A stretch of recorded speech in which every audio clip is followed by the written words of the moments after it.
fazer doer no coração dela o que eu senti, a dor de perder um grande amor assim.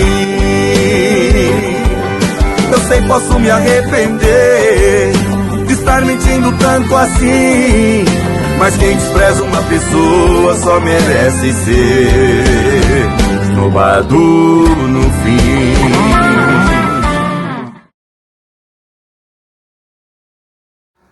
Muito bem, começando a semana com mais uma edição do canal Fatos, Informações e Opiniões. Você pode participar do nosso canal se inscrevendo no canal ali, também deixando o seu like, clicando no joinha. Isso ajuda muito, né, com que a plataforma, o YouTube, considere os vídeos relevantes através das suas curtidas, né, dos seus likes, através das suas inscrições. E aí o YouTube ele recomenda o vídeo para mais pessoas. Então é muito importante a sua curtida e a sua inscrição no canal, tá bom? É um canal independente, né?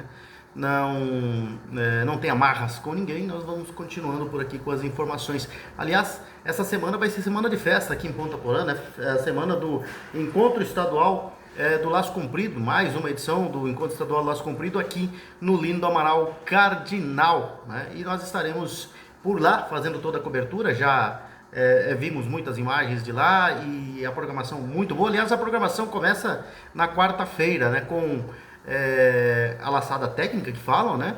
Mas o baile Carapé, por volta de 17, 8 horas, já começa ali no Clube do Laço lindo Amaral Cardinal, totalmente remodelado, agora um barracão ali, né? Naquela área da pista de dança ali. Tá muito bonito, né? Tudo para receber melhor a população, o pessoal que gosta de um baile Carapé, que gosta do Clube do Laço, né? E às 22 horas tem o show do Alex e Ivan no sábado, na quarta-feira. Na quinta-feira é feriado do dia do padroeiro do município, dia de São José. Portanto, o pessoal pode ir tranquilo pro show do Alex e Ivan, né? E depois curtir a quinta-feira, a sexta-feira, o sábado e o domingo do Encontro Estadual do Laço Comprido lá no Clube Lindo do Amaral Cardinal. Um abraço pro Pompílio, presidente do Clube do Laço, Pompílio Júnior, e toda a sua equipe que fazem um excelente trabalho, né? Vamos começando com as informações então de hoje. Depois a gente fala mais do Clube do Laço, mais da Festa do Laço. O envolvimento do PT com o Banco Master vai ficando cada vez mais evidente e escandaloso. A gestão do PT na Bahia pagou ao Banco Master 207 precatórios no período compreendido entre 2023 e 2026. Os valores envolvidos são estratosféricos. Somente em 2024 foram pagos 47 milhões e 400 mil reais em operações ligadas à antecipação de valores decorrentes de precatórios do Fundef. Por outro lado, a ACM Neto, adversário petista na Bahia, foi brindado com um contrato de consultoria de 3 milhões e 200 mil com o Master. Daniel Vorcaro atirava para todos os lados, né? E a classe política brasileira é uma vergonha. A informação foi publicada por Lauro Jardim, que recebeu o seguinte esclarecimento do governo da Bahia. Essa nota, esclarecimento do governo da Bahia. A Secretaria da Administração do Estado da Bahia esclarece que os pagamentos citados em coluna publicada no jornal O Globo, em 15/3, não se referem à contratação ou relação direta do Estado com a instituição financeira mencionada. Os valores registrados no portal da Transparência resultam da antecipação de crédito feita por opção de servidores da educação, que têm o direito a precatórios do Fundef, conforme emenda constitucional 114/2021, aprovada pelo Congresso Nacional. A lei permite ao servidor antecipar o crédito com uma instituição financeira credenciada, por cessão do direito de recebimento e sem intervenção do Estado, que se limita ao pagamento das parcelas do acordo. Os valores antecipados são direcionados à instituição que passou a ser titular do crédito, conforme a escolha do servidor. O referido banco se credenciou e foi autorizado pelos servidores a receber os respectivos créditos. O credenciamento é público, segue critérios de controle externo e permanece aberto a novas instituições que atendam às regras, sendo praticado também em outras unidades da federação, conforme lei, né? Essa foi a nota cara de pau do Banco Master. Mas a verdade é que o envolvimento do PT com o Banco Master existe, né? No governo da Bahia principalmente, e vai além, né? Essa história aí do Banco Master tem muita coisa para aparecer. É bom lembrar que dos 8 celulares, 8 do Daniel Vorcaro, apenas um apenas um, né, teve dados retirados, né, mensagens e tal. Faltam 7 ainda, né? Então, tem muita coisa para aparecer por aí. E nós temos aí uma briga, né? E que a gente já tá vendo faz tempo, né? Eu sempre sou a favor dessa briga aí. Sistema contra sistema, Supremo contra o governo Lula, contra o PT, né? Enfim, essa turma aí. Tava escrito que um dia eles iam brigar e começaram a brigar. Um quer soltar a mão do outro, outro tá dizendo que se soltar vai falar. Daniel Vorcaro já está negociando a sua delação premiada e o Supremo e o governo federal estão se estranhando. Confrontos com ministros do Supremo Tribunal Federal pode custar caro ao governo do PT. A jornalista Andresa Matais, que é uma das assessoras aí, foi por muito tempo, né, uma dessas que apoiou esse golpe fictício aí, mas ela afirmou que o Lula ouviu queixas de que petistas estariam estimulando a criação de uma CPI que teria como foco ministros do Supremo. O petista teria sido alertado de que o governo terá mais a perder do que a ganhar se mantiver a estratégia de seu ministro e marqueteiro Sidônio Palmeira, de atacar o Banco Master para desgastar a corte. A jornalista complementa: segundo um integrante do governo, Lula fala o que pensa sem filtros e isso tem consequências. O Supremo tem inúmeros julgamentos de interesse do governo, incluindo bombas fiscais que podem impactar em 234 bilhões de reais o caixa da União e investigações que envolvem seu filho mais velho, Lulinha. O recado foi claro, o confronto não é bom para ninguém, mas a questão é que não é só isso, né? Tem muitas coisas aí agora que surgiu essa farra aí, né?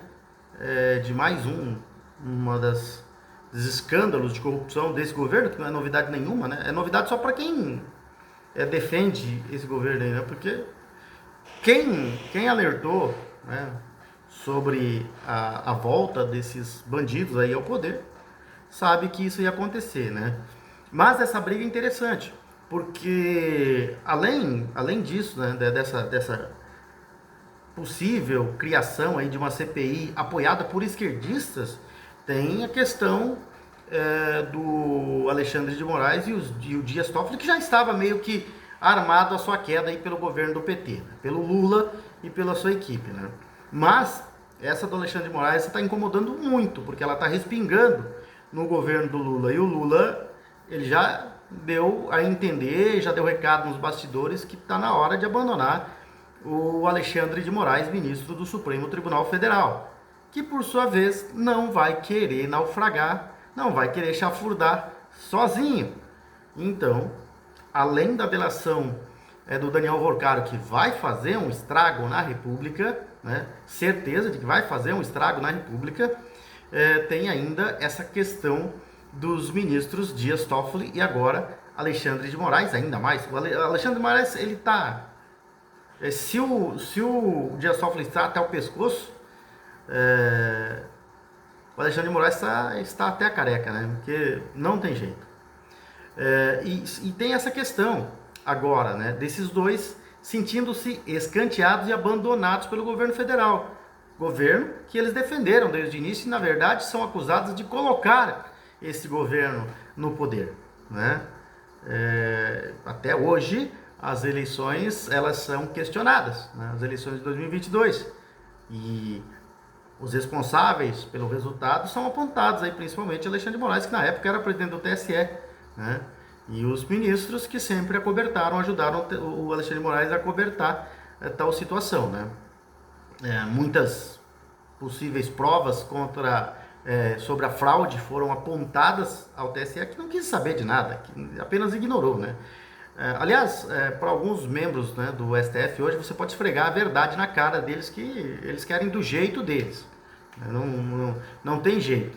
Se eles querem que você é culpado, eles vão arrumar alguma forma de te culpar, né, pelo que você não fez. É o que estão fazendo, por exemplo, com o Bolsonaro e seus aliados ali, e muitos de alguns inocentes que foram presos lá no 8 de janeiro, né, que são acusados de golpe sem ter golpe de Estado, né, sem ter ajuda das Forças Armadas, sem ter ajuda de forças de segurança nenhuma, né, sem tiro, sem armamento, sem nada. Então, essa palhaçada aí.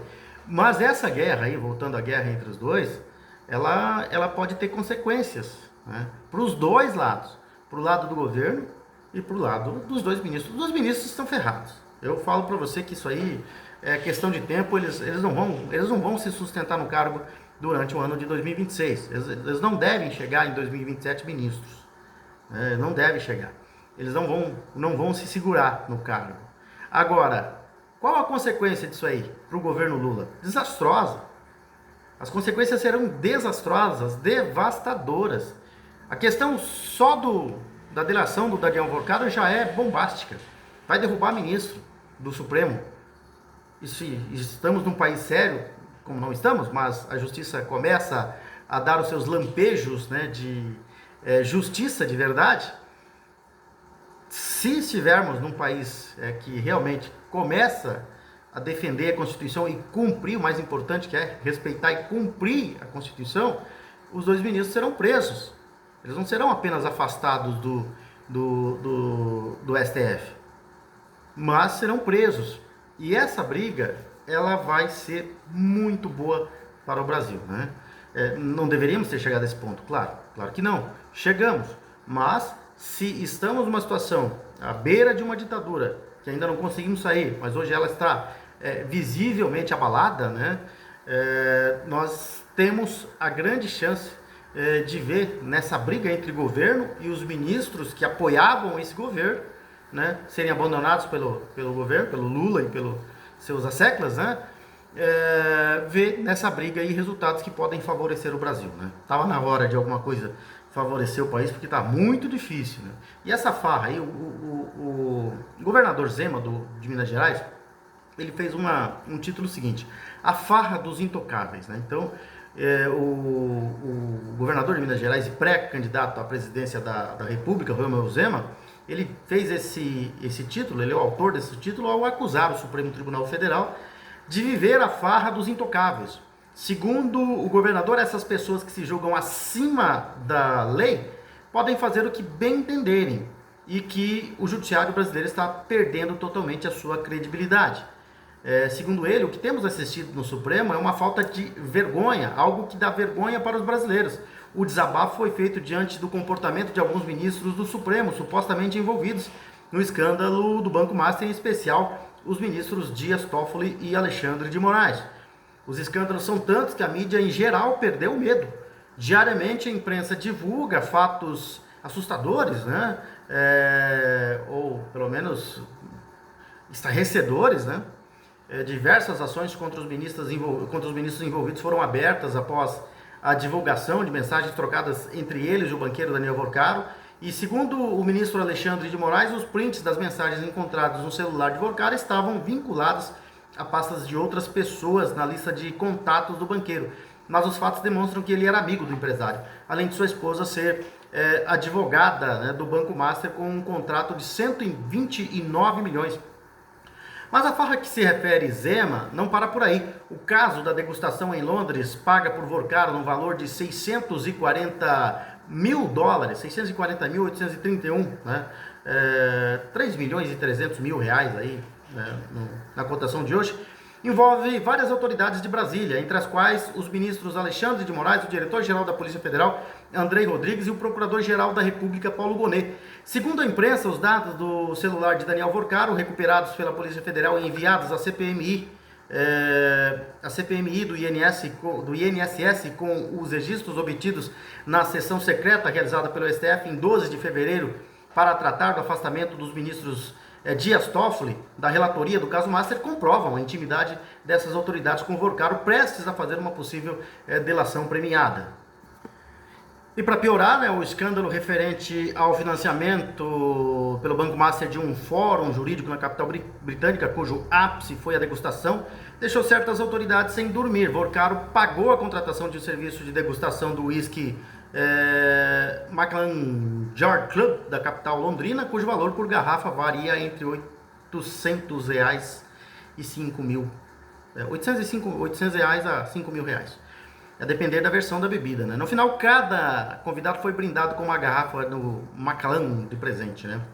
A imprensa divulgou que o próprio Moraes fez uma citação ao evento durante a sessão secreta do STF, dizendo nesse encontro em Londres que vários estavam lá, né?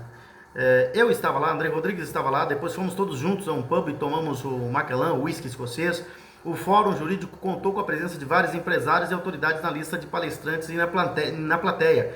Entre os debatedores, estavam o ex-presidente Michel Temer, o procurador-geral da República, Paulo Gonet, os dois ministros do Superior Tribunal de Justiça, Luiz Felipe Salomão e Antônio Saldanha Palheiro. Moraes, Toffoli e André Rodrigues também participaram como debatedores, além do ministro Gilmar Mendes. E o evento contou ainda com o então presidente da Comissão de Constituição e Justiça do Senado, Davi Alcolumbre, e com o ex-ministro da Justiça de Lula, Ricardo Lewandowski, ao definir a lista de convidados para a plateia do fórum. Daniel Vorcaro, ainda segundo a imprensa, teria consultado Alexandre de Moraes, que barrou a presença do empresário Joesley Batista, da JBS, no evento. Vorcaro levou a determinação à organização do fórum. O veto aparece em uma das trocas de mensagens encontradas pela Polícia Federal no celular do banqueiro. Foi divulgado também que Vorcaro recebeu uma lista de possíveis convidados e respondeu em uma sequência de 3 mensagens, boa, só Joesley foi bloqueado, não comentou os demais, né? Entendo que aprovou. Ainda assim, reperguntei, possível que ele não queira explicitar a concordância, mas concorda ao afastar um só nome. A farra em Londres acabou por fazer com que o governador mineiro protocolasse mais um pedido de impeachment contra Moraes. O motivo alegado é a suposta relação do ministro com o banqueiro, exposta após a quebra do sigilo do seu celular. O partido de Zema, o Novo, também anunciou a intenção de representar contra o presidente do Congresso, Davi Alcolumbre, do União do Amapá, pedindo seu afastamento do Conselho de Ética do Senado por omissão em apreciar outros pedidos e de não ingressar com uma notícia-crime contra o ministro Alexandre de Moraes. Seja como for, os fatos fizeram aflorar um STF completamente desconhecido. Não sei se desconhecido, né? Mas, talvez não publicado, né? Não publicado. Mas desconhecido não. Muita gente sabia das... Só não tem como provar. Como é que você vai chegar e falar, né? Ainda mais no momento que a gente vive aqui no país, você vai falar da corrupção, né? Que eles querem que você prove, porque você não tem a prova da corrupção que você sabe que está acontecendo. Então fica difícil, né, de acusar, porque eles passam a te censurar, passam a te perseguir. Desconhecido não acredito, né? Eu não diria essa palavra, mas sim coisas que não eram publicadas e não vinham à tona, né? Da forma como a gente esperava que viesse já há muito tempo. E é como eu disse, né? Quanto mais mexer, mais vai feder. A rede de conexões entre o Banco Master e a família do ministro do Supremo Tribunal Federal, Alexandre de Moraes, ganhou um novo laço, com a revelação de que a advogada Ana Cláudia Consani de Moraes elaborou as diretrizes éticas da instituição. O portal Poder 360 divulgou ontem, domingo, que a cunhada do magistrado atuou diretamente na confecção do Código de Ética do banco presidido por Daniel Vorcaro. Ana Cláudia, casada com o irmão do ministro, Leonardo de Moraes, presta serviços como consultora na banca jurídica de sua concunhada Viviane Barsi de Moraes. O documento entregue ao banco apresenta falhas técnicas visíveis, como trechos inacabados e orientações financeiras consideradas imprecisas. As marcações esquecidas no texto sugerem que o escritório utilizou modelos prontos sem a devida revisão final, ou seja, copiou, foi lá no Google, copiou, né? Copiou e copiou bem mal copiado, não revisou. A fatura paga pelo Banco Master ao escritório da mulher de Moraes atingiu a cifra estimada de 80 milhões de reais por contrato, e esse contrato previa pagamentos mensais superiores a 3 milhões e 600 mil reais por 3 anos, mas o vínculo se encerrou precocemente logo que o Vorcaro enfrentou a primeira ordem de prisão na Operação Compliance Zero.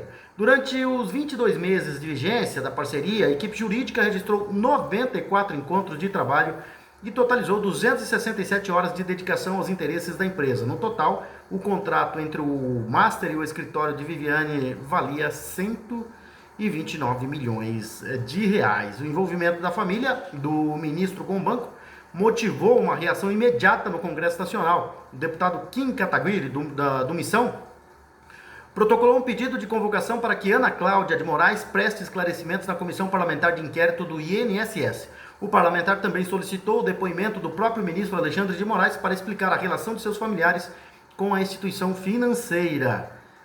A coisa vai pegando e vai mexendo, vai fedendo, é assim, né? Vai sair mais coisas, vai sair muito mais coisas aí, pode esperar.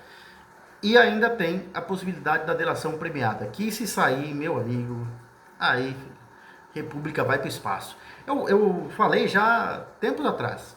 Aliás, eu falei quando o Daniel Vorcaro foi preso pela primeira vez, né? Que esse nome aí, ele tem potencial para derrubar a República. Não porque ele quer, claro, mas porque sabe de tudo, está nas mãos dele. Muitas autoridades estão nas mãos do Daniel Vorcaro.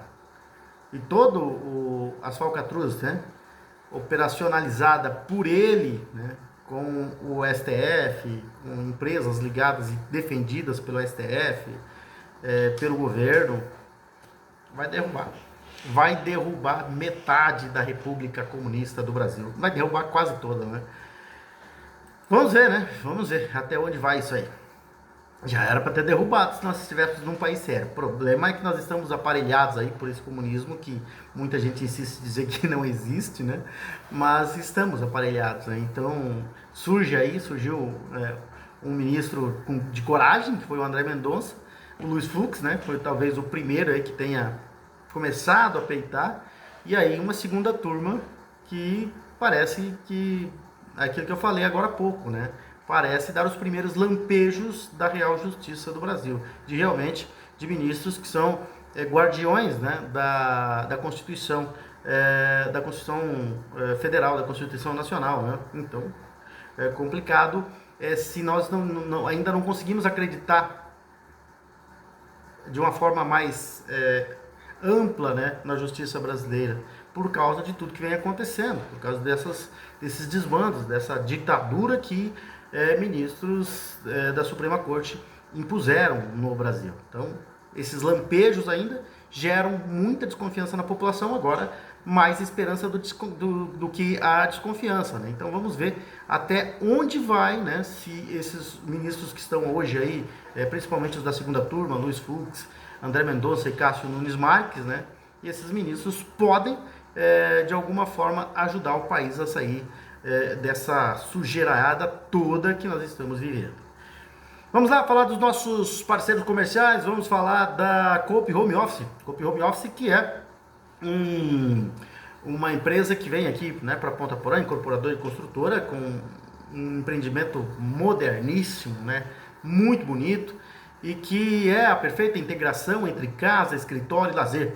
Inovador, moderno, arrojado, perfeito. Coop Home Office é um empreendimento único e exclusivo que chegou para mudar o conceito de morar e empreender em Ponta Porã. Versátil, completo, confortável e projetado com a melhor infraestrutura tecnológica e de segurança. O Coop Home Office é realmente perfeito. Perfeito para você que quer dar um upgrade na sua empresa e assim alcançar novos tempos. Perfeito para você que pode adquirir uma laje inteira para realizar um grande projeto.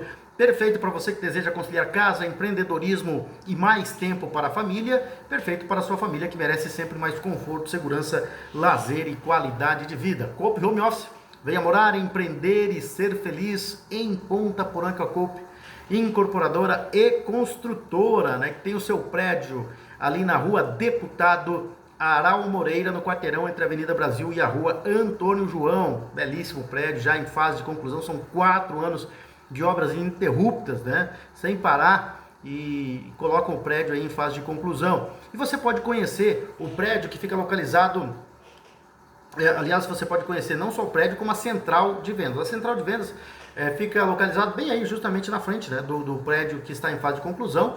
É só você adentrar ali no Hipermercado Bom Gosto pela rua Deputado Aral Moreira e você ali no térreo já vai avistar a linda maquete do prédio da Coop Home Office. E claro, vai encontrar lá os profissionais de grande gabarito, competentes, né, que vão te mostrar todo o funcionamento do prédio, vão te mostrar o projeto, a planta do projeto e vão, né, mostrar para você como é que vai ser o funcionamento do prédio a partir da sua inauguração. E é claro, vou mostrar para você que é perfeitamente possível você adquirir um apartamento ali no prédio da Coop Home Office, né? Apartamentos de 43 a 259 metros quadrados, restam poucos.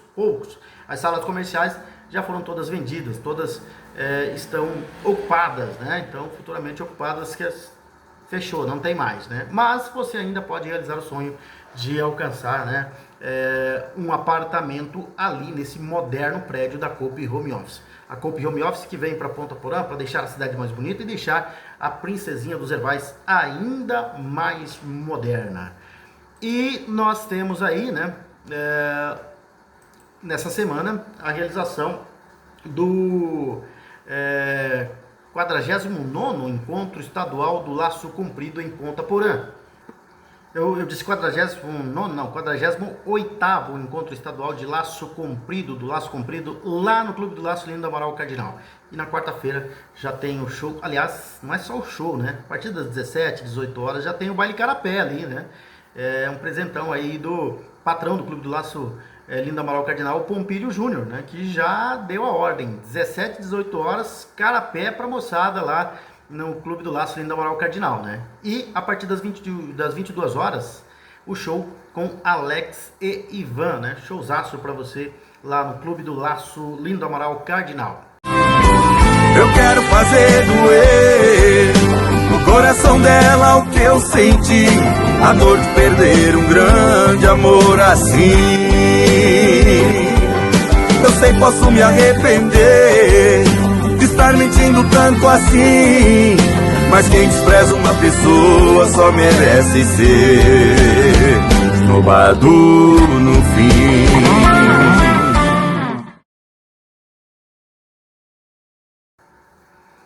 Aí, boa pedida. Dia 18, quinta-feira é feriado, né? Dia do padroeiro, dia de São José, dia do padroeiro de Ponta Porã. Então você pode curtir o show do Alex e Ivan. E depois nós temos também várias outras atrações. A Violada com Júlia e Mariana, né? Na quinta-feira. E nós temos no dia 20 João Haroldo e Betinho. Enfim, nós temos várias e várias, né? Tem o Grupo Socadão aí, tem o Bom Balanço. Enfim, tem muita coisa aí para acontecer, né, na melhor festa do Mato Grosso do Sul, na melhor festa de laço comprido do Mato Grosso do Sul, aqui na nossa Princesinha dos Hervais, no Clube do Laço Lindo Amaral Cardinal. E você sabe onde está localizado o Sabor dos Encontros? Está localizado ali nas esquinas das avenidas Brasil e Presidente Vargas, em frente à Igreja Matriz São José. É o Bob's Ponta Porã. O Bob's, que é uma marca renovada, jovem, aberta e que entende o contemporâneo. E nessa trajetória de 70 anos do Bob's e do caçula Bob's Ponta Porã, dá experiência e solidez para ousar e inovar. E é claro que os moradores dessa fronteira Brasil-Paraguai, Ponta Porã, Pedro Juan Cavalheiro, não vão deixar de aproveitar o melhor do Bob's com descontos e benefícios exclusivos, virando um Bob's Fan. E como é que você vira um Bob's Fan? Você vai acessar a página do Bob's, bobs.com.br. E ali, na primeira página, você vai rolar um pouquinho para baixo, vai encontrar o link Faça o seu cadastro. Você vai fazer o seu cadastro, vai gerar cupons promocionais e vai participar através do resgate, né, das promoções, como por exemplo a promoção de 2 chickens filé júnior por apenas R$19,90. Além de outras promoções, como a da batata shaker sabor Big Bob, que no resgate dos cupons você vai ter 15% de desconto, tá bom? E claro, no cardápio de sanduíches e sobremesas você tem o que há de melhor e mais delicioso lá no Bob's Ponta Porã. No cardápio de sanduíches tem o Bob's Classic, o Bob's Salad, o Bob's Classic duplo, o Bob's Salad duplo, o Chicken Pretzel de responsa, que é uma das novidades do Bob's Ponta Porã, o Chicken Filé Júnior, que está na promoção, né, do resgate de cupons, 2 Chickens Filé Júnior por R$19,90. Tem também o Baconzudo Chicken Crisp, o Bob's Bacon de responsa, o Big Bob, né, além do Mega Big Bob, que vem com 2 hambúrgueres, 117 gramas, queijo processado sabor prato, alface e cebola fresquinhos e um inconfundível molho Big Bob, lá do Bob's Ponta Porã. Também tem o cheddar australiano, que vem com 2 hambúrgueres bovinos, num pão levemente adocicado, né? Um pão australiano levemente adocicado, com cheddar super cremoso e cebola caramelizada ao shoyu. Tem também o Double Cheese, o Mega Double Cheese, o Chicken Filé, o Chicken Bacon de responsa, o Crispy Bacon, o Bob's Costela e o maravilhoso Bob's Costela, 2 queijos e bacon. Mais uma vez, o endereço do Sabor dos Encontros está localizado ali nas esquinas das avenidas Brasil e Presidente Vargas, em frente à Igreja Matriz São José. É o Bob's Ponta Porã, que veio para essa fronteira Brasil-Paraguai para ficar, para fazer a alegria dos moradores de Ponta Porã e Pedro Juan Cavalheiro. Vamos lá, né? Essa informação veio aí por volta das 15 horas, né? Já tem outras atualizações aí em relação ao quadro de saúde de Jair Bolsonaro, mas a questão é que Bolsonaro deixou a UTI, né? Deixou a UTI e o quadro clínico de Jair Bolsonaro registrou avanços significativos, né, nas últimas 24 horas e permitiu que os médicos retirassem o ex-presidente da unidade de terapia intensiva UTI nesta segunda-feira. Em suas redes sociais, a ex-primeira-dama Michele Bolsonaro confirmou que ele agora ocupa um leito na ala semi-intensiva do Hospital DF-Star, na capital federal. O deslocamento entre setores aconteceu logo que os indicadores de inflamação no sangue mostraram um recuo, sinalizando eficácia no tratamento dele. E a equipe médica diagnosticou o ex-mandatário com uma pneumonia bacteriana bilateral provocada por broncoaspiração. Esse diagnóstico motivou a entrada urgente no hospital na sexta-feira, dia 13, quando ele deixou o 19º Batalhão da Polícia Militar ao apresentar calafrios, náuseas e deficiências na oxigenação sanguínea. Durante a permanência na UTI, o paciente recebeu doses reforçadas de antibióticos e iniciou um cronograma rigoroso de fisioterapia para recuperar a capacidade pulmonar e a mobilidade física. Sem falar que há suspeita de envenenamento, né? Que poucos vão dizer, poucos estão falando, poucos estão divulgando ou repercutindo, mas houve sim, na fala de um dos médicos, inclusive, essa possibilidade de envenenamento, né? O boletim médico mais recente detalhou que os rins de Bolsonaro voltaram a funcionar com normalidade. Esse dado técnico trouxe alívio aos profissionais de saúde que haviam intensificado o monitoramento no domingo, dia 15, devido a uma oscilação preocupante nos marcadores inflamatórios. A estabilidade laboratorial verificada na manhã de hoje deu o suporte necessário para que os especialistas autorizassem a redução do nível de vigilância sobre o paciente. Agora, não pode deixar que Alexandre de Moraes seja um especialista em medicina, né? E continue fazendo. Primeiro que a prisão já é absurda, mas essa caçada, né? Essa perseguição desumana com Jair Bolsonaro, estão tentando matá-lo devagar, aos poucos, dentro da cadeia. Michele Bolsonaro também utilizou suas redes sociais para agradecer o apoio dos simpatizantes e reiterar o otimismo com a plena recuperação de Jair Bolsonaro. Bolsonaro permanece sob custódia estatal enquanto cumpre sua pena, mas agora desfruta de uma melhora clínica que possibilita um ambiente hospitalar menos restritivo. O hospital deve publicar um novo relatório técnico nas próximas horas para oficializar os passos seguintes do itinerário e a reabilitação. Enquanto isso, a defesa de Bolsonaro aguarda um laudo médico para formalizar ao Supremo Tribunal Federal um novo pedido de transferência para a prisão domiciliar. Os advogados do ex-presidente argumentam que seu estado de saúde exige cuidados que não são oferecidos no sistema prisional. Isso todo mundo sabe, está careca de saber, né? Só o Xandão, né? Perdoando aí o trocadilho. Desde novembro do ano passado, a defesa de Bolsonaro apresentou 4 pedidos de domiciliar ao STF, que foram negados pelo ministro Alexandre de Moraes. Segundo o relator do processo que condenou o Bolsonaro por um suposto golpe de Estado, a estrutura prisional oferece o acompanhamento necessário a ele. Tá na hora de parar, né? Tá na hora de parar com isso. Já passou da hora. Não era para Bolsonaro nem ter prisão domiciliar.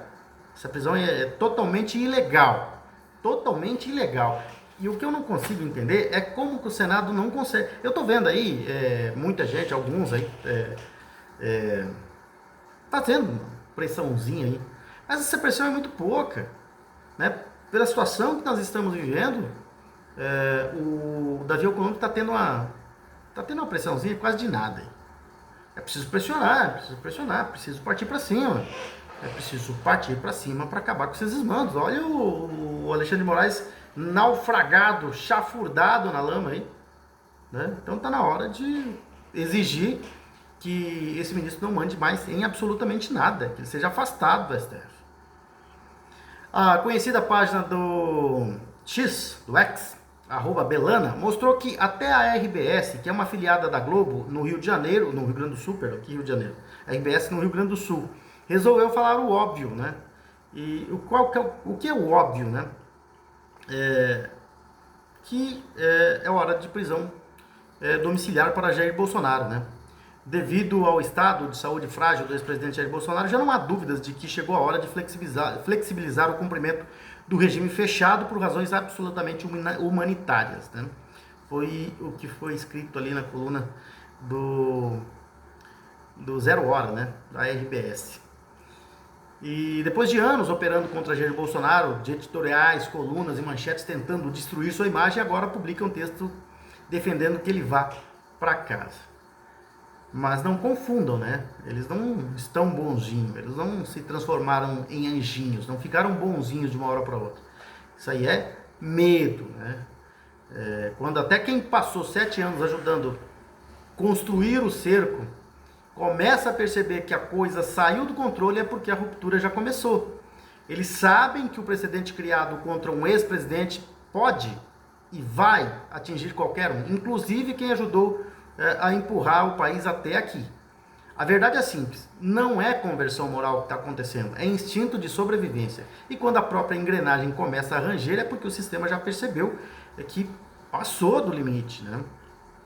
E agora, alguns começam a defender, né? E digo de novo, eles não ficaram bonzinhos não. Eles perceberam que o buraco é mais embaixo. E 2 repórteres que faziam a cobertura da internação do ex-presidente Jair Bolsonaro procuraram delegacias.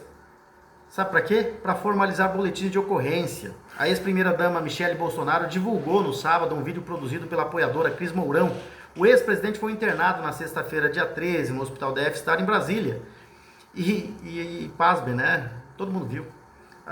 Jornalistas ali felizes, né? Com o Bolsonaro passando mal no hospital, esperando a morte dele na sexta-feira 13. No material compartilhado, a influenciadora afirma que os jornalistas presentes no local estariam desejando a morte de Bolsonaro. Michele Bolsonaro publicou o conteúdo em seu perfil oficial no Instagram com a legenda: jornalistas reunidos desejando a morte de Bolsonaro e comemorando por ser sexta-feira 13. Na gravação, a apoiadora grita com os repórteres e filma o crachá de uma assessora. Isso é uma falta de vergonha, afirmou a mulher no vídeo.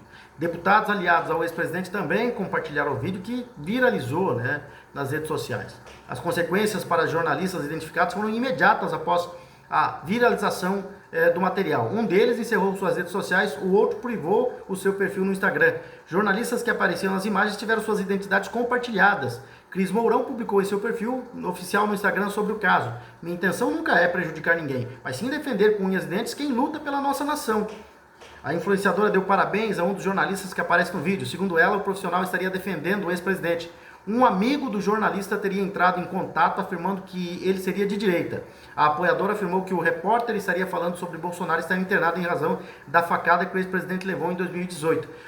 Naquela situação ali, não adianta as jornalistas ficarem agora se dizendo assustados, porque elas comemoraram sim, e teve uma das repórteres, inclusive, que gravou no celular, dizendo que aquele dia era de felicidade para elas, porque o Bolsonaro estava no hospital, e fez uma passagem assim, né, fez um giro ali, com as jornalistas, e uns 2 jornalistas, sim, alegres com a internação de Bolsonaro em estado crítico, né, correndo risco de morte ali naquele hospital, e eles dizendo, sim, ela disse, felicidade, né? Essa é a nossa sexta-feira. Eles disseram.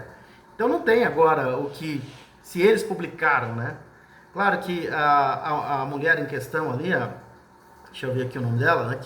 Que cobrou deles, né? Dizendo que aquilo era uma vergonha, né? A Cris Mourão, e depois ela também divulgou o vídeo dela e falou mais em cima daquilo ali. É realmente uma vergonha a forma com que aqueles jornalistas fizeram aquela cobertura ali, ou estavam tentando fazer aquela cobertura ali. Mostraram felicidade, sim, e torcendo pela morte de Jair Bolsonaro. Jornalistas, né? Jornalistas, não podem ser chamados de jornalistas. E não é por uma questão de soberania, como sustenta Lula, e sim porque a cabeça de quem recebeu transferiu recursos para organizações criminosas como PCC e Comando Vermelho estará a prêmio. Não é por um interesse do Brasil, mas a turma de que está no comando do país. O que eu estou falando, que o real motivo por trás do pavor do atual governo de que o PCC e o Comando Vermelho sejam considerados grupos terroristas, não é isso, né? Não é isso que eu disse. Não é por uma questão de soberania, como costuma dizer Lula, né? Os Estados Unidos e os países aliados jamais fariam incursões com tropas bélicas e travariam franco e aberto combate às organizações em meio à população brasileira, né? Então é totalmente inverídico de que da hipótese de se jogar, por exemplo, uma bomba lá no complexo da Rocinha ou do Alemão, né, para exterminar a cúpula do Comando Vermelho. Considerar essas facções como organizações terroristas não autoriza os Estados Unidos a invadir o nosso território e aqui travar uma guerra, né, como estão tentando dizer aí os petistas, os esquerdistas, mas poderá, com a devida autorização do governo brasileiro, lançar um míssil drone e eliminar um líder desses grupos na sala de estar da sua casa de forma cirúrgica. A verdadeira razão não é essa, né, de soberania, é outra. A partir do momento que essas organizações forem consideradas terroristas, a polícia, qualquer uma delas, em suas investigações que dizem respeito às facções, não vão necessitar de autorização judicial para a quebra de sigilo bancário e poderão levantar, rastrear o caminho do dinheiro dessas quadrilhas terroristas. Não vão depender mais da chancela da justiça que blinda e protege criminosos. Mais que isso, serão criados canais para cooperação técnica e troca de informações entre as polícias, a CIA e o FBI, as polícias brasileiras, a CIA e o FBI. Levando em conta que os agentes estrangeiros já estão há anos por aqui com tudo mapeado, imaginem quantas barbaridades virão à tona, quantas autoridades envolvidas até a alma vão ser reveladas, né? Gente da mais alta cúpula do Judiciário, do Executivo e do Congresso Nacional, até chegar em empresários, militares e agentes da própria segurança pública, todos que tiverem financiado, recebido ou transferido um centavo para essas organizações serão trazidos à investigação de domínio internacional. É o que chamamos de batom na cueca, não vai ter como escapar. O Brasil é signatário de diversos tratados internacionais de combate ao terrorismo, com foco na cooperação jurídica, extradição, supressão de financiamento e atos com bombas ou materiais nucleares. Destacam-se a Convenção Interamericana contra o Terrorismo e a Convenção Internacional para a Supressão do Financiamento do Terrorismo, incorporadas ao ordenamento jurídico brasileiro via decretos. Especial atenção para o decreto 5.640, de 26 de dezembro de 2005, que recepciona e traz para o ordenamento jurídico a Convenção Internacional para a Supressão do Financiamento do Terrorismo, adotada pela Assembleia Geral das Nações Unidas em 9 de dezembro de 1999 e assinada pelo Brasil em 10 de novembro de 2001. A Convenção Internacional é parte integrante do texto do decreto, pois entrou como anexo, e seu artigo 12 diz o seguinte: os Estados partes prestar-se-ão mutuamente a assistência necessária para fins de investigação criminais ou processos criminais ou de extradição no que se refere aos delitos previstos no artigo 2, inclusive assistência na obtenção de provas em seu poder necessárias ao andamento do processo. E o artigo 12 complementa: os Estados partes poderão recusar solicitações de assistência mútua sob a alegação de sigilo bancário. E por aí vai, né? É só ler o decreto que será tudo lá, inclusive a criação desses canais para cooperação mútua entre os órgãos investigativos. Enfim, né, há essa situação aí de possibilidade de PCC e Comando Vermelho serem, né, considerados grupos terroristas, mas há uma defesa por parte do governo do PT, do governo da esquerda, de que isso seria um atentado à soberania nacional, porque os Estados Unidos chegariam aqui explodindo tudo, né? Muita mentira, muita mentira. Mas aquilo que eu disse ali, como os Estados Unidos já fez, né, em várias situações, essa guerra, né, com a devida autorização do governo brasileiro, pode acontecer, por exemplo, de os Estados Unidos lançar um míssil, um drone, e eliminar um líder desses grupos na sala de estar de sua casa, né, de forma cirúrgica, como a gente já viu em outras operações dos Estados Unidos em outros países. E as Forças Armadas do México anunciaram ontem a detenção de José N., conhecido no submundo do crime como El Pepe. O prisioneiro exercia função estratégica no cartel Jalisco Nueva Generación, o CJNG, e serviu como o elo involuntário que permitiu a localização de Nemesio Oseguera, El Mencho. A captura aconteceu em Tlajomulco, onde militares apreenderam um automóvel, armamentos e entorpecentes com o suspeito. A inteligência militar monitorou o deslocamento de uma mulher vinculada ao chefe da facção para descobrir o seu paradeiro secreto. El Pepe transportou a companheira do traficante até um imóvel luxuoso em Tapalpa. Com a conclusão desse monitoramento, o governo federal deflagrou a ofensiva que resultou no ferimento e óbito de Oseguera em 22 de fevereiro no mês passado, né? O líder criminoso era alvo prioritário da Justiça dos Estados Unidos, que fixava um pagamento de 15 milhões de dólares por informações que levassem ao seu rastro. A queda do antigo comandante do CJNG, detonou uma retaliação sangrenta em território mexicano. Criminosos espalharam caos em 20 das 32 unidades federativas do país, promovendo barricadas em rodovias e ataques incendiários contra o comércio local. Os confrontos diretos entre agentes estatais e as milícias do narcotráfico contabilizaram mais de 70 vítimas fatais logo que a morte de Oseguera recebeu a confirmação oficial. O cerco bem sucedido ocorreu em um clube campestre de alto padrão no oeste mexicano. Naquele momento, as equipes de segurança aproveitaram o encontro íntimo do alvo para realizar a incursão definitiva. O sucesso da manobra dependeu inteiramente do rastreio de José N., apontado agora como um braço direito que facilitou o acesso ao núcleo da organização criminosa mais violenta da região. Então, o México prendeu o braço direito do traficante El Mencho e vai causando prejuízos ao tráfico lá, que causou um pandemônio, né, no México depois da morte de El Mencho. E já que nós estamos falando de notícias internacionais, Cuba está completamente no escuro, né? Nesta segunda-feira, colapso total, deixou cerca de 10 milhões de pessoas sem fornecimento de energia elétrica. A operadora da rede elétrica, UNI, divulgou em suas redes sociais que investiga as causas da interrupção. No sábado, dia 14, as interrupções provocaram um protesto violento. Manifestantes invadiram o escritório do Partido Comunista na cidade de Morón, região central de Cuba. A operadora UNI não divulgou as causas específicas do colapso total da rede elétrica e informou apenas que investiga as razões da interrupção. Enquanto isso, os Estados Unidos estão intensificando as ações contra Cuba desde janeiro deste ano. O presidente norte-americano Donald Trump, o republicano, cortou as remessas de petróleo venezuelano para Cuba e ameaçou impor tarifas a qualquer país que vendesse petróleo para a ilha. As medidas aumentam a pressão sobre uma economia que já enfrentava dificuldades. O regime está cambaleante e parece que aproxima do seu fim. Depois da Venezuela, está se aproximando o fim do regime ditatorial de Cuba, né? O violento regime ditatorial de Cuba vai se aproximando do fim. Está sendo sufocado, né? Vamos lá falar de mais um parceiro comercial, vamos falar da Solo Forte, que é uma empresa de planejamento, de consultoria e planejamento e agricultura de precisão, né? Que tem um foco no manejo para alta produtividade das lavouras. E tem em seus quadros grandes profissionais com uma ampla experiência em pesquisa, extensão rural e desenvolvimento de mercado.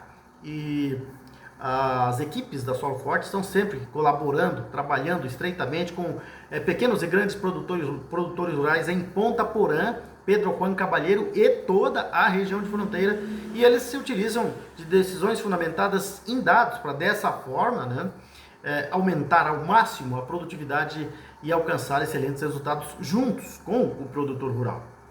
E o diferencial da Solo Forte é que os seus profissionais, as suas equipes estão constantemente no campo, presente no campo, né? E isso garante aí um acompanhamento personalizado, um acompanhamento próximo de cada lavoura. Outra situação em que a Solo Forte sempre sai na frente é com a segurança das operações agrícolas, porque eles implementam práticas, né, que aumentam a segurança das operações agrícolas, e isso diminui os riscos para proteger os investimentos dos clientes Solo Forte. E é claro que a Solo Forte trabalha sempre com o que há de melhor, com o que há de mais moderno, por isso sempre se utiliza de tecnologias avançadas e práticas inovadoras, né, para dessa forma realmente, né, aumentar ao máximo a produtividade das lavouras e assim garantir colheitas fartas, abundantes e de altíssima qualidade. É a Solo Forte trabalhando com o produtor rural em Ponta Porã, Pedro Juan Caballero e toda a região de fronteira. Quem está conosco também é a DeJure Premium, né? A DeJure Premium que desde janeiro está conosco, vamos ver se conseguimos estender por mais um mês aí, né? Eles que estão sempre, o Frank vai te atender ali na DeJure Premium, através do telefone 99890-4205, ele vai falar para você, por exemplo, o que são diagnósticos de atualização e atualização de rating, né? Que são diagnósticos e atualização de rating. E vai explicar para você que é possível aumentar o seu poder de crédito e destravar novas oportunidades, né? É só você conversar com o Franklin no 998 90 4205. Para você que está cansado de ter o seu crédito negado, o Franklin vai mostrar para você que a sua classificação financeira não reflete a sua real capacidade de pagamento. Então, Franklin no 998 90 4205 vai te ajudar nessa questão.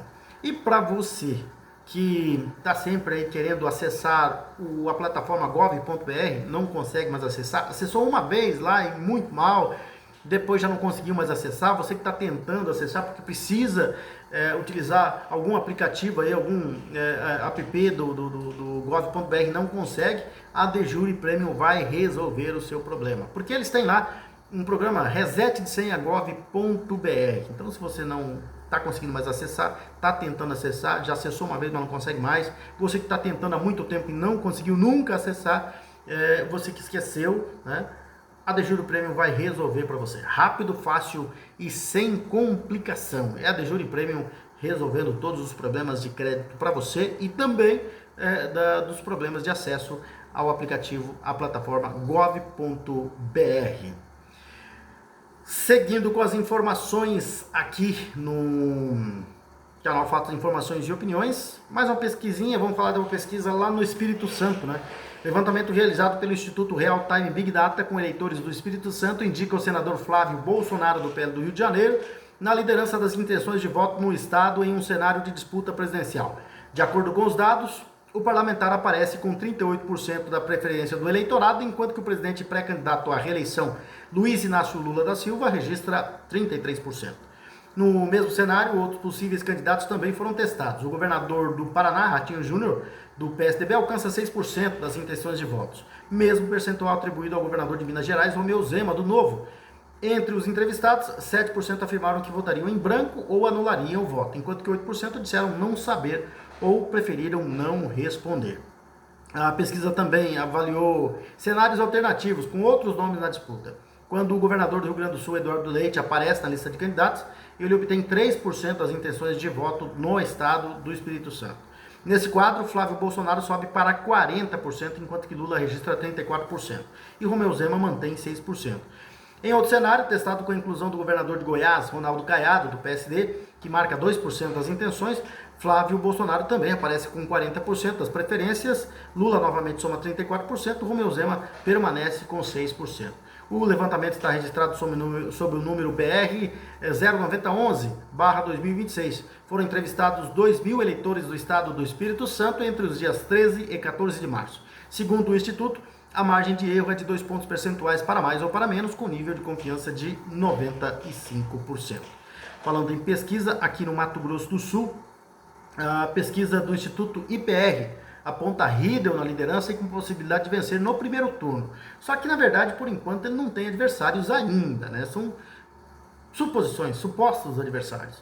E a pesquisa divulgada hoje, com intenções de voto para o governo do estado, mostra que o governador Eduardo Riedel está tranquilo na liderança, sem um candidato, por enquanto, de oposição. Segundo o levantamento do Instituto Pesquisa Resultado, o IPR, Riedel lidera com 47,83% das intenções de votos, o que lhe faria vencer no primeiro turno se a eleição fosse hoje. Em segundo lugar, aparece Fábio Tradi, do PT, com 14,41%, seguido por João Henrique Catan, do Novo, com 4,85%. Outros 2,30% disseram que votariam em branco ou anulariam os votos. 13,27% falaram que não votariam em nenhum deles. E 17,35% declararam que não sabem ou não quiseram responder. O IPR também perguntou em quem o eleitor não votaria. E o Fábio Tradi foi o mais citado com 24,74%, seguido por Catan com 14,29% e Riedel 6,89%. Baixa, bem baixa a rejeição de Eduardo Riedel, né? Outros 25,64% dos entrevistados não rejeitam nenhum deles. 14,41% rejeitam todos. 1,79% disse que votaria em branco ou anularia o voto. E 12,24% não sabem ou não quiseram responder. A pesquisa foi encomendada pelo jornal Correio do Estado. O Instituto ouviu 784 eleitores entre os dias 5 e 9 de março. A margem de erro é de 3,5% e intervalo de confiança de 95%. A pesquisa foi registrada sob os números BR 02995/2026 e MS 00334/2026. Vamos lá falar da Futura Soluções Agrícolas, que é uma empresa que surgiu aqui em Ponta Porã em 2014, né, para andar lado a lado ao homem do campo. Primeiro começou aqui em Ponta Porã, depois expandiu para outros municípios, ultrapassando os limites do município, atendendo os municípios, principalmente os municípios aqui da região de fronteira, se expandiu depois para todo o estado do Mato Grosso do Sul, hoje atende municípios aí de estados da região do centro-oeste do Brasil, né? E já buscando expandir ainda mais. O mesmo processo, né, da Futura Soluções Agrícolas foi feito em Pedro Juan Caballero, no Paraguai, na capital do departamento de Elamambai. Começou em Pedro Juan, depois foi para outros municípios do departamento de Elamambai. Hoje já está presente aí no departamento de Concepción, já está presente no Chaco Paraguaio e em outras localidades do Paraguai, mostrando que hoje a Futura Soluções Agrícolas já é essencial para a República do Paraguai e essencial para a região centro-oeste do Brasil no agronegócio. Era o objetivo da empresa quando ela surgiu, né? E a Futura Soluções Agrícolas vai conseguindo superar as suas metas, conseguindo atingir as suas metas, né? E a Futura Soluções Agrícolas é o distribuidor oficial da Eurofilt para todo o Mato Grosso do Sul. A Eurofilt é uma empresa especializada em fabricação de filtros para diesel de alto desempenho e está presente em mais de 12 países. E a Ponta Poranense Futura Soluções Agrícolas é o distribuidor aqui para o estado de Mato Grosso do Sul. Também trabalha, né, aí com imóveis urbanos e rurais, aquelas pessoas que estão aí no campo querendo vir para a cidade. E quem quer fazer o caminho inverso da cidade para o campo, para a tranquilidade do campo, é só procurar a Futura Soluções Agrícolas, que com certeza você terá um grande imóvel, tanto na cidade como na área rural da nossa região. E é claro que o objetivo sempre foi levar as melhores soluções para o homem do campo. Por isso, ela tem aí um vasto maquinários e implementos, né? Tem vastos maquinários e implementos agrícolas aí para, de fato, levar as melhores soluções para o produtor rural lá na sua propriedade, para que ele obtenha mais ganhos, que ele tenha as melhores soluções e que seu rendimento seja realmente satisfatório. A Futura Soluções Agrícolas está localizada ali na rua Lino do Amaral Cardinal, no bairro Júlia Cardinal, ao lado da rodovia BR-463. Está presente também em Pedro Juan Caballero, no quilômetro 8 da Ruta Quinta. É isso aí. Quem também está conosco é a Baturité Conveniências, ali na rua Baltazar Saldanha, em frente a Gessul, e já do lado aí na divisa com a Escola Estadual Dr. Miguel Marcondes Armando, né? Um ambiente aconchegante, familiar, onde você vai ser bem recepcionado pelo Carlinhos Dalzacker, o proprietário, e pelos seus familiares. Um ótimo local para você levar amigos e familiares para aquela resenha depois de um dia do expediente do trabalho, tomar aquela cervejinha gelada, tomar um bom uísque, né? Para você que gosta de vinho, tem bons vinhos, conhaque, vodka, aquela cachaça de Minas. Para quem gosta de cachaça, sabe que uma das melhores cachaças do Brasil são as de Minas Gerais. Chega a dar água na boca, né? E o Carlinhos Dalzacker, ele diz que tem vários sabores, mas as que mais saem são as raizadas e a pura, né? Da cachaça de Minas, aquelas doses únicas e seladinhas lá da Baturité Conveniência. Para aquelas pessoas que não consomem bebida alcoólica e para a criançada, tem ali as mais variadas marcas de sucos e refrigerantes, além de doces e salgados. E para aquelas pessoas que não gostam nem um pouquinho de enfrentar as grandes filas dos supermercados, é só ir até a Baturité, porque é uma conveniência bastante surtida e com certeza você vai encontrar lá o que você precisa. Vamos lá falar de esporte, vamos falar de convocação da seleção brasileira, que o técnico brasileiro, né, aliás, o técnico espanhol que está treinando a seleção brasileira, né, o Carlo Ancelotti, ele convocou a seleção para os amistosos contra a França e a Croácia. E o técnico colocou algumas novidades aí na sua convocação, né? O Léo Pereira, o Gabriel Sara, Igor, Thiago e Ryan. O Endrick está retornando, o Ibanez e o Danilo voltam a ser lembrados na última convocação, antes da definição para a Copa do Mundo. Neymar está fora, né, por enquanto. Vamos ver então os convocados. Convocados: goleiros: Alisson do Liverpool, Bento do Al Nassr e o Ederson do Fenerbahçe.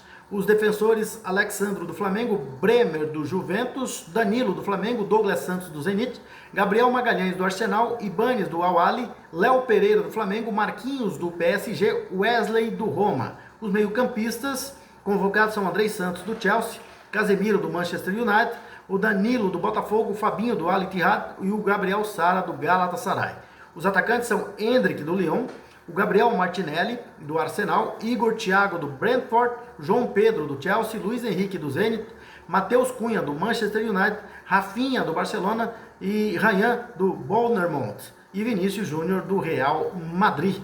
Então, esse aí o Brasil vai enfrentar a França no dia 26 em Boston e a Croácia no dia 31 em Orlando. Os dois amistosos nos Estados Unidos. Depois disso, a seleção fará um jogo contra o Panamá no Maracanã no dia 31 de maio. E seu último compromisso antes da Copa do Mundo será o amistoso contra o Egito no dia 6 de junho em Cleveland, também nos Estados Unidos, né? Então essas são as convocações antes da convocação final, né? São amistosos antes da convocação final. A convocação para a Copa, né, dos convocados que irão à Copa de 2026, vai acontecer no dia 18 de maio. A previsão é começar a preparação específica para a Copa no dia 25 de maio, né, na Granja Comari, em Teresópolis. Mas a data de apresentação dos jogadores vai depender do desgaste com o fim da temporada na Europa. E a seleção brasileira viaja para os Estados Unidos no dia 1º de junho, né, para começar a Copa. O Brasil está no grupo C da Copa do Mundo de 2026 e vai estrear no dia 13 de junho, diante do Marrocos em Nova Jersey, às 19 horas, horário de Brasília. A segunda rodada será no dia 19 contra o Haiti, às 22 horas na Filadélfia, até encerrar a primeira fase no dia 24 em Miami, enfrentando a Escócia às 19 horas. O Brasil costuma enfrentar a Escócia, né? Enfrentou em 90, enfrentou em 98 e agora vai enfrentar a Escócia novamente na fase de grupos. Campeonato Brasileiro, sexta rodada, nós tivemos no sábado Vitória 2, Atlético Mineiro 0, Botafogo 0, Flamengo 3. Ontem nós tivemos no Maracanã Fluminense 3, Atlético Paranaense 2. Na Vila Belmiro, Santos e Corinthians empataram em 1-1. O Internacional segue o seu calvário, perdeu em casa para o Bahia por 1-0. O Palmeiras ganhou do Mirassol por 1-0. O Coritiba ganhou do Remo por 1-0. O Bragantino perdeu para o São Paulo. São Paulo é o líder do campeonato, 2-1. O Cruzeiro e o Vasco empataram em 3-3 e hoje tem Chapecoense e Grêmio na Arena Condá. O São Paulo lidera com 16 pontos, seguido de perto pelo Palmeiras com 13, Fluminense com 13. O Bahia tem 11 e o Flamengo tem 10. Lembrando que o Flamengo tem um jogo a menos em relação ao líder São Paulo. O Bahia também tem um jogo a menos, né? O Grêmio também tem um jogo a menos, o Atlético Paranaense tem um jogo a menos, o Botafogo tem dois jogos a menos, assim como a Chapecoense, 2 jogos a menos. Então, seguindo aqui, né, eu falei até o Bahia com 11, né? Então, repetindo aí. São Paulo é líder, 16 pontos, Palmeiras 13, Fluminense terceiro 13, quarto Bahia 11, quinto Flamengo 10, sexto Coritiba 10, sétimo Corinthians 8, oitavo Bragantino 8, nono Grêmio 7, décimo Atlético Paranaense 7, décimo primeiro Vitória 7, décimo segundo Mirassol 6, décimo terceiro Santos 6, décimo quarto Chapecoense 5, décimo quinto Vasco 5, décimo sexto Atlético Mineiro 5. Na zona do rebaixamento, décimo sétimo Botafogo 3, décimo oitavo Remo 3, décimo nono Cruzeiro 3 e vigésimo Internacional 2 pontinhos apenas até aqui, com 5 gols negativos, né? O Cruzeiro é o time de pior defesa, com 7 gols negativos aqui, até aqui, neste início de campeonato brasileiro. Próxima rodada, na quarta-feira, nós teremos Palmeiras e Botafogo no Allianz Parque. Na Fonte Nova, nós teremos Bahia e Bragantino. Na Arena da Baixada, Atlético Paranaense e Cruzeiro. Em Mirassol, no Municipal de Mirassol, no Maião, o Mirassol joga contra o Coritiba. O Atlético Mineiro vai enfrentar o São Paulo na Arena MRV. Ainda na quarta tem Vasco e Fluminense no Maracanã, clássico no Maracanã. Na Vila Belmiro tem Santos e Internacional. Na quinta-feira tem Grêmio e Vitória na Arena do Grêmio. No Maracanã tem Flamengo e Remo. E na Arena Condá tem Chapecoense e Corinthians. São os confrontos aí da próxima rodada do Campeonato Brasileiro. Aqui no Mato Grosso do Sul, no melhor campeonato estadual do planeta Terra, nós tivemos os jogos de ida da semifinal realizados ontem, domingão, lá no Pereirão, em Bataguaçu. O Bataguaçu perdeu para o Naviraense por 1-0.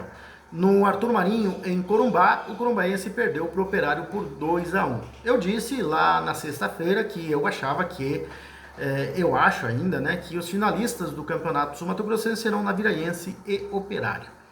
E na final, o Operário é favorito. Não estou dizendo que vai ser campeão, mas é favorito a conquistar mais um título do Campeonato Estadual, o Galo da capital. Mas é o que deve acontecer, né? Não fugiu da lógica, Naviraense venceu, Operário venceu.